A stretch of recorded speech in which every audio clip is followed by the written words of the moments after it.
বাগেরহাটের মোরেলগঞ্জে শহীদদের স্মরণে গাছ লাগানো কর্মসূচি অনুষ্ঠিত হয়েছে।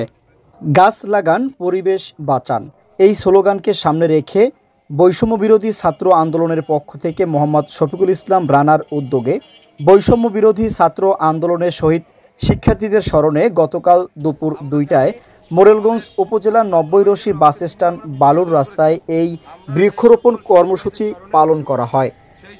এ সময় উপস্থিত ছিলেন মোরেলগঞ্জ উপজেলা ছাত্রদলের আহ্বায়ক আবু সালে, মোরেলগঞ্জ সদর ইউনিয়ন ছাত্রদলের আহ্বায়ক শফিকুল ইসলাম রানা সহ বৈষম্য বিরোধী ছাত্র আন্দোলনের ছাত্রবৃন্দ।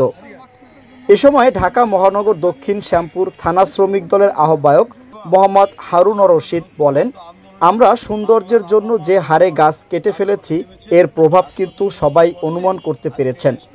তাই আমি অনুরোধ করব সকলে অন্তত বছরে একটি করে গাছ লাগান।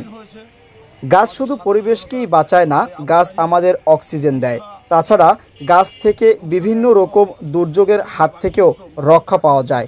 এ সময় বৈষম্য বিরোধী ছাত্র আন্দোলনকারী মোহাম্মদ শফিকুল ইসলাম বলেন, এই গাছ বৈষম্য বিরোধী ছাত্র আন্দোলনের শহীদদের স্মরণে লাগানো হয়েছে। সকলে এর যথাযথ খেয়াল এবং পরিচর্যা করবেন এবং যাতে কোনো ক্ষয়ক্ষতি না হয় সেদিকেও লক্ষ্য রাখবেন। গাছ লাগানো কর্মসূচি শেষে বৈষম্য বিরোধী ছাত্র আন্দোলনে সকল শহীদ ছাত্রদের স্মরণে দোয়া করা হয়।